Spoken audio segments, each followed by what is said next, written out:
It was the year 1492 when Christopher Columbus sailed the ocean blue. To find China is what he will do, or will he just get lost in the blue? Christopher spent years asking kings and queens to support his plans to sail to Asia, promising to bring back goods from India. Oh, the spices he would bring home would make him the most well-known man in the land. But he could never have done this journey without his right-hand man, Kenneth Watson. Chris spent years and years asking the Portuguese and Spanish kings for help, but they did not support his plans. He never gave up, talking to anyone that would listen to him. Finally, King Ferdinand and Queen Isabella considered his plans. But that was enough for Christopher. He was the happiest man in all the land. After a couple months of waiting, the king and queen decided to support his plans to sail to Asia in return for bringing back goods and spices. He searched high and low to find the best men to sail his ships, the Nina, the Pinta, and the Santa Maria. The first sailor he found was Lorenzo Yepes, a broad and tall man with arms as big as a cannon. Columbus knew he was the perfect man to run the Pinta. Next, he met with a pair of twins, Jacobo Baraba and Nicolo Baraba. These two men could not do a single thing without the other next to them, but when they worked together, they were the best men you could ask for.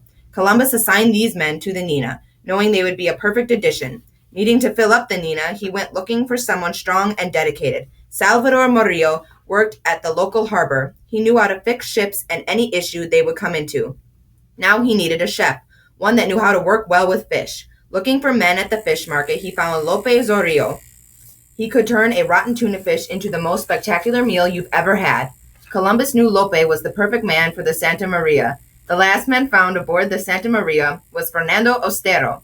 Fernando was a troubled man. His dream was to become an actor, but his father wanted him to become a big, strong sailor.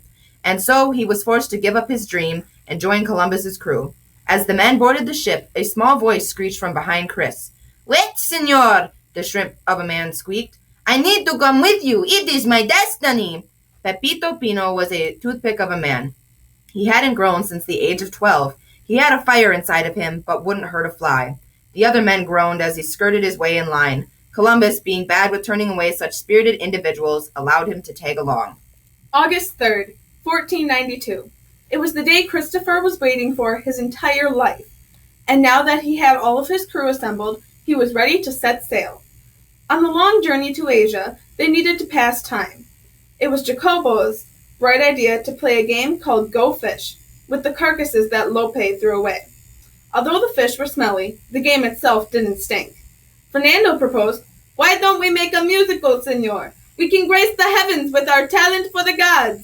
"Shut up before I throw a fish at you," yelled Lorenzo. "If this pansy says one more thing, I'm going to jump off this ship and swim to Asia." "Asia, you idiot! Asia!" Fernando cried dramatically. Christopher came up clearly irritated. "Everyone quiet!" instantly silencing the men. Maybe Chris bit off two more than he could with this journey, but he remained determined, taking a deep breath in and slowly blowing it out, then returned to his quarters to plan how much longer until they reached the blissful lands of Asia. Pulled into a daze, he fell asleep dreaming of all the spices and rubies he would return with, the people cheering his name. Bang! Christopher was awoken by a loud noise. Hurrying up to see what had happened, he saw smoke and fire. "Pepito, what the hell happened here?" Chris yelled. Pepito, looking redder than a chili pepper, slowly dragged himself up to Columbus. Well, you see, senor, there was a pretty lady on a rock, and she waved to me, so I wanted to be polite, senor." He laughed nervously as Columbus's scowl hardened. "Anyways, I waved back and bumped the cannon, senor, then, bang, bang?" Columbus spoke through clenched teeth. "What rock?" Pepito gestured to the water, and all the men followed. There was no lady and no rock. "Pepito!" the captain roared. "You brainless avocado!" The entire crew quickly looked to Salvador, the only man that could fix any ship. Salvador slowly took off his sombrero and shook his head. "I cannot fix this, senor." In the distance, Christopher saw two men swimming. As they came closer, he realized it was Fernando and Lope, swimming to safety from the sinking Santa Maria. The two men swam to the Nina, where the crew helped them up onto the ship and dried them off. "What's it, senor? I think the sky is falling!" cried Fernando. Just a brainless avocado! Christopher yelled. Confused, Fernando looked at Lope. Seeing that the captain was already furious, they looked the other way and got back to work. Sailing for a few more months, the men played many games of Go Fish and watched too many drastically long one-man shows put on by Fernando. When they all thought if they had to see one more show of The Little Mermaid put on by Fernando one more time, they were all going to jump overboard. When all seemed doubtful, something happened. Land! Land! Land! Dry land! Yelled the twins who were standing up in the sails.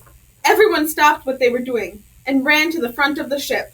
Pepito fell behind, of course.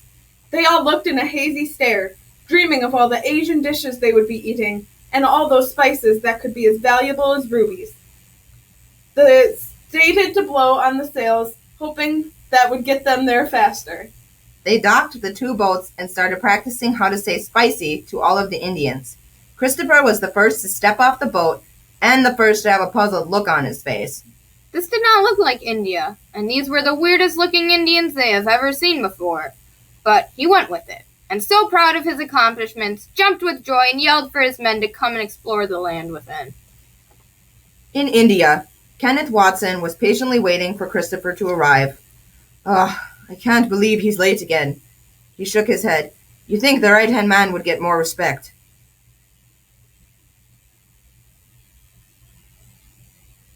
The end.